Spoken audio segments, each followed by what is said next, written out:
Hello and welcome. This is Cheryl. Thank you so much for joining me today. In this video, I'm sharing some Halloween cards with a summer vibe using the new Summerween collection from Hero Arts. We have this Free Spirit die set, the Beach Booze Stampin' Cut, absolutely adorable. And I love the flowers on the little ghost. I think that's so cute. Then we have the Ghoul Summer Stampin' Cut, perfect with lots of great sentiments, perfect for fall and Halloween cards. And then we have the Flower Power stencil. Now this one, I'm going to be using it for the background for one of my cards, but you could easily use this for creating backgrounds for spring and summer cards. It's just a nice floral background. Absolutely adorable. It's got 4 different layers to it. I'm going to start by creating my background with this stencil set because I want to put some Stickles glitter gel for the last layer of the stencil, and I want to give it some time to dry before I want to use it. So I have a piece of Hammermill Cardstock here that is 4 1/4 by 5.5 inch. I'm going to put it on my sticky mat, and I put that first layer stencil on there, and then I use some painter's tape in order to give myself some registration marks in the top left corner and the bottom right corner. Doesn't need to be all 4 corners. As long as you've got those 2 lined up, it makes it so easy to line up the next layer of the stencil. I'm going to do these cards in some pastel shades because both Halloween and summer typically have vibrant colors. I thought it'd be fun to do them in Halloween colors, but the pastel version of Halloween colors. So the very first color I started there with was some shaded lilac. Now I'm going into some saltwater taffy, and I'm using some distress inks. Any inks that you like to blend and color with would work here. So interference inks would also be fantastic here. I opted not to use interference inks because those tend to be a lot brighter. And like I said, I wanted to do this with some pastel colors just for something different and something fun. The third color I'm using here is some scattered straw distress ink. And you can see as I'm using my blending tool to blend these backgrounds, I am not making sure they're completely even. I personally like it when some areas are lighter, some areas are darker. I think it just gives it some visual interest. For the centers of the flowers, I'm using some Hickory Smoke distress ink. And after I've put that distress ink on there, I'm going to wipe down my stencil with a dry cloth just to remove some of that distress ink. And then I'm going to go in with some Moon Dust Stickles glitter gel and go all over that surface. Now, this is an iridescent glitter gel, so we're going to be able to see the Hickory Smoke underneath there. It's just going to add a layer of glitter and texture on top of those flower centers. Now this has to be done on the last layer that you do, but if you wanted to do some florals, you could always put one of the floral layers back on and do it on that layer. I chose to do it for the flower centers so that all of those flowers have some stickles, some glitter on them. So once I've done this, and I made sure to stay within the stencil lines on this so that I don't get any of that gel on my mat because it's a little bit hard to get it off of the mat. I move that off to the side and let that completely dry while I'm creating elements for the rest of my cards. So I'm going to start off with the Ghoul Summer stamp set. I'm going to stamp and emboss my images so that I have a bunch of them ready to go. And I'm going to do them from both the Beach Booze and the Ghoul Summer Stampin' Cut. I'm using some watercolor cardstock here because I am going to watercolor those images. I'm doing a bunch of sentiments as well as those images, so that I have sentiment ready to go and ready to grab for all of the cards that I'm going to create. I'm going to heat emboss these sentiments with some black embossing powder. I typically love doing embossing when it comes to watercolor as well as my sentiments. I like the extra texture it gives, and when it comes to watercolor, even though these images are pretty simple, it means that if I have 2 different colors right beside each other in an area, the raised ridge from that watercolor line is going to separate it, so it just makes watercolor a little bit easier. Again, I like the texture that we get. I like the shiny lines that we get from doing that embossing because sometimes, in my opinion, when you do watercolor and if you don't emboss your lines, the image is a little bit flat. And I'm personally a fan of having a little bit of texture in my images and my cards and my die cuts. So I stamp it with some VersaMark ink. I did use some embossing powder tool on that watercolor cardstock first. Once I've stamped it a couple times to make sure that I have a nice crisp image as well as sentiments, I pour on some super fine embossing powder, tap off that excess, and I use my heat tool in order to melt that powder. So if you happen to get any embossing powder where you don't want it to go, you do want to use a soft brush and brush that off before you melt it. Once you've melted it into the cardstock, you're not going to be able to get that off.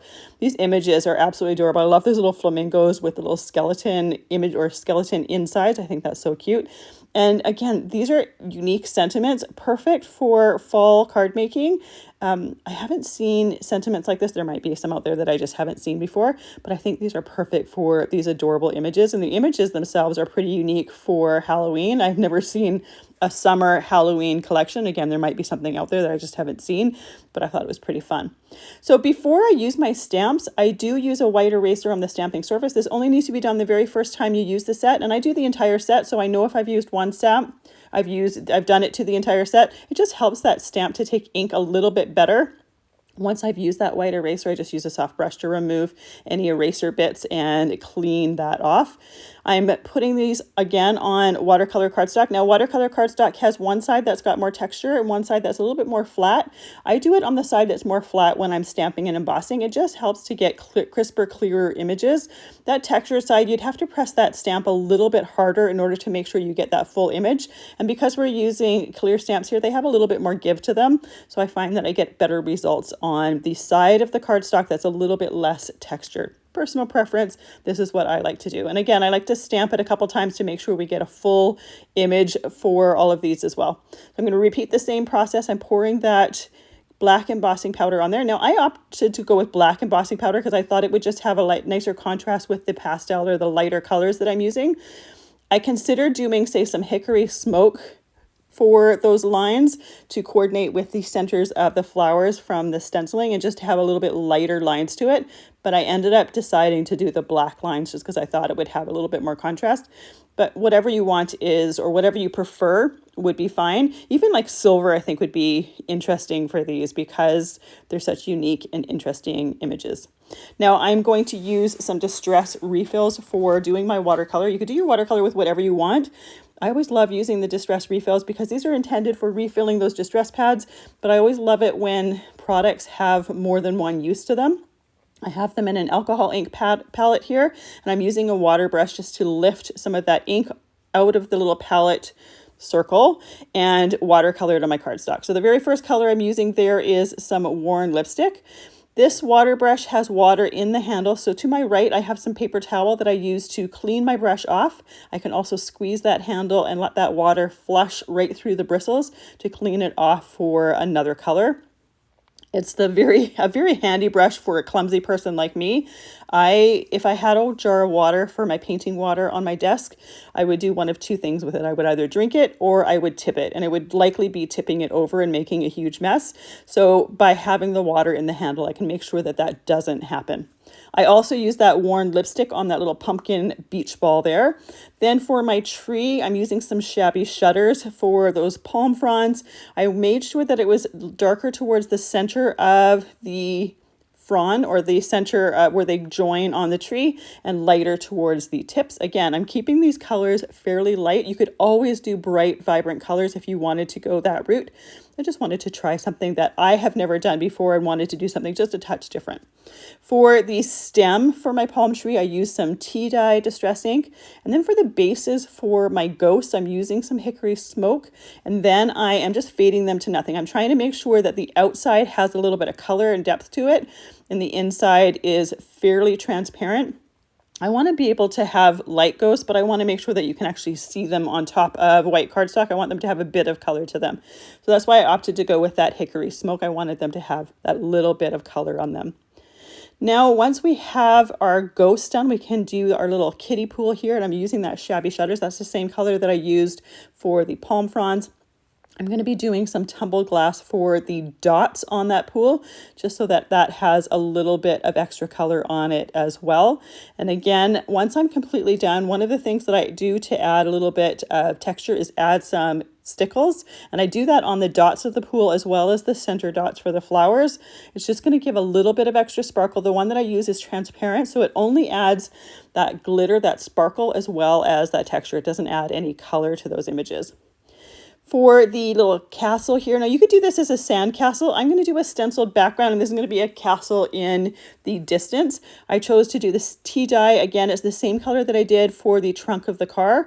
I'm making it so that some of the areas are a little bit darker with that tea dye. Some of the areas are a little bit lighter with that. So we have a little bit of visual contrast just within that.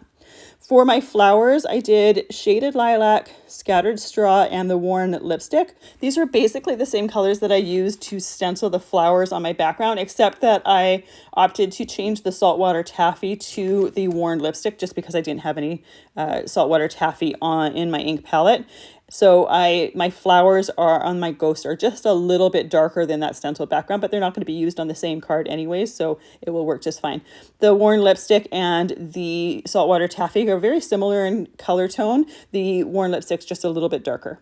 So before I do my die cutting, I'm going to put my stickles on there. On this particular day, I had some time that I had to go do some errands. So this was going to be sitting there for a while anyway, so there was lots of time for it to dry. If you're wanting to complete your cards right away, you do want to make sure to die cut these first and then assemble your cards, and then you can put the stickles on them and let it dry. Then you want to make sure that those stickles are very, very dry before you do your die cutting. Otherwise, the pressure from the machine is going to ruin them. So I made sure that they were completely dry before matching up my dies, and I do tape my dies in place with a little bit of Best Ever Craft tape in order to make sure that they stay exactly where I'm going to put them. I reuse these pieces of tape over and over again until they don't stick anymore. So they get a lot of use from that tape, and it makes sure that those dies don't move on me. So I know that when I put it through my machine, it's going to stay exactly where I put it.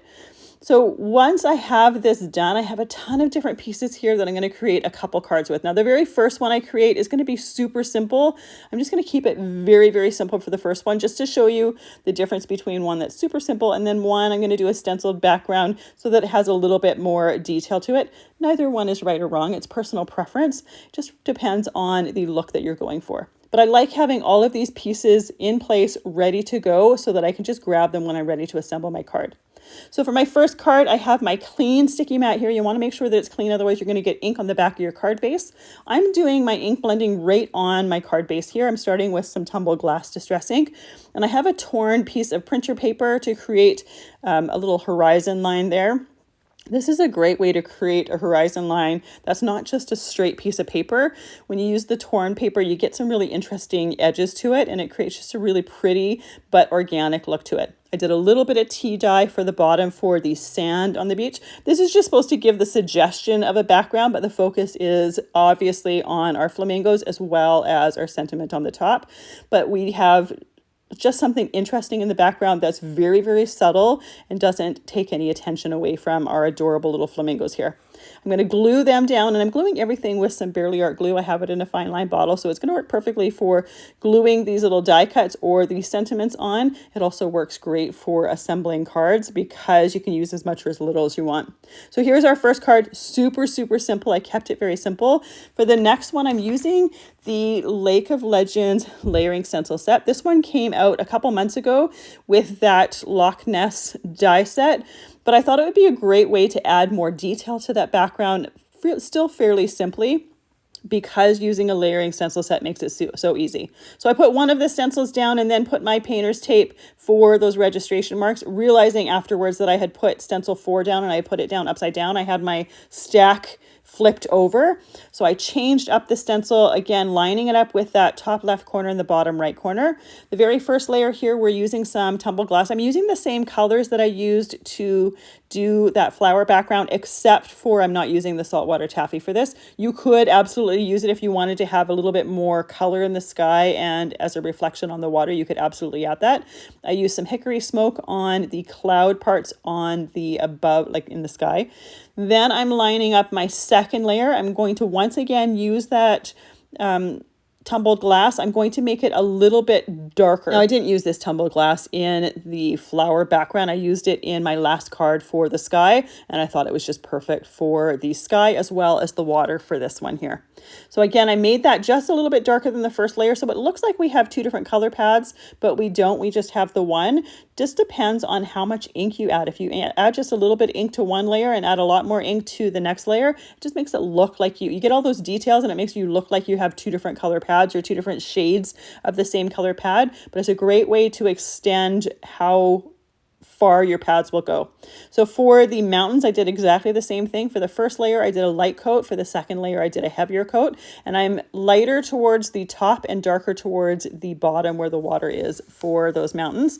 Then I'm going to add a little bit of tea dye for a bit of a suggestion of some beach sand on the bottom part of this here. I want some area for those little ghosts in the pool for my pine tree to be growing out of. So I wanted to make sure that there was some area for those to sit on here. And this particular stencil didn't have it, but that's okay. We just didn't do our inking all the way to the bottom of the stencil, and we easily just added our sand to the bottom to make it look like it already had that. So I trimmed a little bit off all four edges of our stencil background so that it's 4 inches by 5¼ inches. We're going to glue this onto an A2 card base, and then we're ready to glue our watercolor die cuts on there. So again, this is just a great way to add a simple background. Layering stencils, especially scene ones, are perfect for creating backgrounds for things and just kind of creating a supporting background for those die cuts. So I'm going to put that castle in the back towards the mountains. I'm going to have the palm tree to the right, and then our little kiddie pool with the ghosts are going to be towards the bottom left, and I'm going to have our larger ghost with the florals just kind of behind that. So I'm using that same Barely Art glue. Again, it works perfectly. I love liquid glues for assembling because it gives you that wiggle room to move and shimmy those pieces in place. I can put that little kiddie pool down, but I have enough time to lift that up to tuck my ghost in behind there, and then we can add our sentiments. So this one I did 2 sentiments. I did Hey Boo, and then the bottom sentiment says Happy Summerween. I just thought it was cute to have those two together with that little summery, beachy type scene in the background. Now for our beach ball pumpkin, I'm going to use some large spinners that Spellbinders is just coming out with. These are super easy to use. All you need is a couple glue dots, and it just creates an element on your card that spins, and I thought that was perfect for the beach ball. It doesn't move anywhere, it just spins in place. So I'm putting a glue dot on the top of it, and then putting that little beach ball die cut on there, and then I'm going to put a glue dot on the bottom of it, and then we can glue it to our card. They spin really easily and really well, and they also have about 1/4 inch of dimension. Obviously, this is something that would probably cost a little bit more to mail because of that extra dimension it adds to it, and it is metal, so you can't get away from that dimension at all, but it's a great way to add an interactive element, and that would even be perfect for on tags if you wanted to create some tags that have a little spinner feature on them. For my next card, for the next 2 cards actually, I'm going to use the Free Spirit die. This one here is going to be a shaker card. So I have a piece of cardstock here that I've die cut the ghost out of. I added a little bit of acetate behind it off screen and then just let that dry for a little bit. I'm using some foam tape around the outside of the ghost as well as the outside of the cardstock, and that cardstock is trimmed down to 3½ inches by 4¾ inches. I'm going to be putting that flower stencil behind there, or the stencil background behind there, so I wanted to make sure that you could see it inside the window of the ghost as well as right around our white piece that has the ghost on it, so we see it in 2 different areas. I'm going to do a double layer of this foam tape. This foam tape that I'm using works well for around curved edges, but it's not really very thick, so I'm going to do a double layer. I put 1 layer down first, then took the release paper off of there, and then added that second layer. Now for that second layer, I'm doing the second layer on the ghost first. The outer edges of my card pieces, I haven't taken the backing off because I don't want to be putting my fingers in it while I'm putting the second layer on the inner part.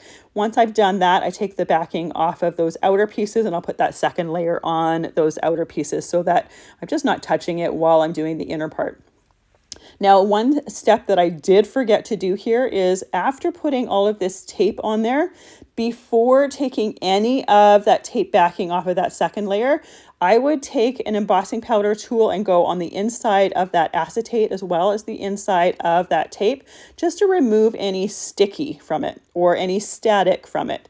Now, this is a step that I regularly forget to do, but you do want to do that so that when you put your little confetti pieces in there, they are free moving and they don't stick to the edges of that foam tape or to stick to that acetate with static. So for some of the filler bits, I used the flower die from the Free Spirit die set with some cardstock in Bellini, Lavender, Mint, and Beeswax. So similar colors to what I stenciled with.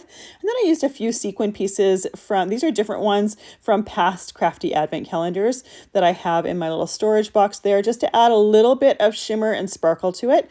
I put it in a pile in the center of my stenciled background there to go within the ghost. And I put that piece down, centering it on that stenciled background. So that stenciled background was trimmed to 4 inches by 5¼ inches. I did trim my ghost piece down a little bit more than I normally would so that we could see some of that floral background around those edges as well. And I just thought it was fun to have the floral ghost there with that stenciled background, as well as the shaker confetti bits in there that move around. And like I said, if you do what I forgot to do and use an embossing powder tool before taking that tape backing off and use that on there, you're going to have your shaker bits stand or move around just a little bit better. Now, I used my ghost die cut in order to position the eyes on my ghost, and I did glue that when I glued the acetate piece on the backing there, but it was a little bit light. I had used some fog cardstock and it was just a little bit lighter than I wanted. I wanted them a little bit more visible, so I just took my Copic marker, this one was C7, and just colored them a little bit darker. Now for my last card, I'm using that Free Spirit die set again, but I'm using it with some white and colored vellum. Now this is white and colored vellum from Pear Blossom Press. Now what I do when I'm using vellum is I put some score tape sheets on the back of it before die cutting, and basically I create vellum stickers. Vellum is one of those things that shows off or shows adhesive right through it, even if you get vellum adhesive. Now I use those sheets on the back of it, basically creating a sticker so we don't see that adhesive on the back of it. By having that sheet adhesive, you can't see it. Now, when I first die cut these pieces, what I had planned to do is do white ghost with the white vellum and then use the colored die cuts from the other die cut to create those florals on there. And then I realized that those white ghosts weren't going to show up on my white background. So I opted to use the outer parts of that die cut to create colored ghosts, which I think is absolutely adorable. I'm using that solid white vellum ghost as my base, and then I'm going to be using the floral bits inside to do some mixing and matching and basically vellum paper piecing on those other ghosts. So they're going to have florals on them that are the colors of the other ghosts. I'm not going to put green florals on the green ghost. We're going to put it on the other two, and I'm going to keep some of my florals just the white with some of those colored centers, just to add a little bit of variety to it. And I absolutely love the final result of this. Because we're doing vellum, it's transparent. So when I go and stick them on the card background, we can see the outline of the other ghost behind it. And the floral print is just absolutely adorable. I just love that concept with this particular collection. So again, because I put that vellum or the score tape on the back of them, these little florals are all stickers. So all I have to do is pick the floral I want, take that backing off, and stick it where I want it on that vellum base. Now you could do this directly onto your cards if you want, but I want to have the freedom to place my ghosts exactly where I want them on my card base. So it's really helpful to have that white vellum piece underneath it. Now I found it easiest to stay organized and do the same exact flower on all 3 ghosts so that I could keep track of the pieces that I had left over and know exactly which one I wanted to do where. I did some of them on screen and then I did the rest of them off screen. So we have our little ghosts here. I'm just going to put them right onto my card base. I'm going to do the green and the yellow one on the outsides and then do my little corally colored one on the inside. Now I chose to do 3 ghosts. I think odd numbers look best. This is the package of vellum from Pear Blossom Press, and that's the score tape on the back of them before die cutting. Now obviously I have a lot left over, so I could do some more ghosts or I could save it for a future project. So once again, for these ghosts, I have the fog color cardstock die cut for the eyes. I know it's going to be a little bit lighter than I want, so I'm just going to take my Copic marker and color them again. I could have stopped and die cut eyes in a darker color, but it was just as easy to glue them in there and then use that Copic marker to color them. It takes a few seconds, and because I had them already die cut, it was a little bit quicker really than stopping and taking a different color and die cutting it. So I also added that sentiment towards the bottom. I just think these ghosts, I can't stop saying it. I think these ghosts are absolutely adorable and so unique. And I have everything that I've used listed, linked down in the description box below. So if you're interested in anything that I've mentioned, the answer is down there. Or if I forgot to mention something, put it in the comments, because I'll often forget something in the middle of something else. Now, to add just a touch of sparkle, I put a little bit of stickles on that vellum. I didn't want to put a lot of stickles on the vellum. Vellum doesn't like any moisture, so it typically starts to warp. But if you're using just a little bit, you can usually get away with it. They're absolutely adorable, such unique ghosts here, and I think they would also be fun in traditional Halloween colors for something just a little bit unique and different. Here is that Free Spirit Ghost shaker card with that little ghost die set used to create the outline, and then our flower background just to create, again, another adorable little ghost that looks perfect for summer as well as fall. Then we have our little ghost in that beach scene with our spinner pumpkin beach ball. Perfect with that Lake of Legends background. Another stencil set that would be perfect for this would be this Lakeside Memories. That one was for the summer camp collection. That would be another great one that would be perfect to go as a background behind these as well. And then our very first one with our little skeleton flamingos with a super simple ink blended background, but it really highlights those flamingos and the die cuts. Thank you so much for joining me today. I really appreciate the time that you spend with me. I hope you have a fantastic day.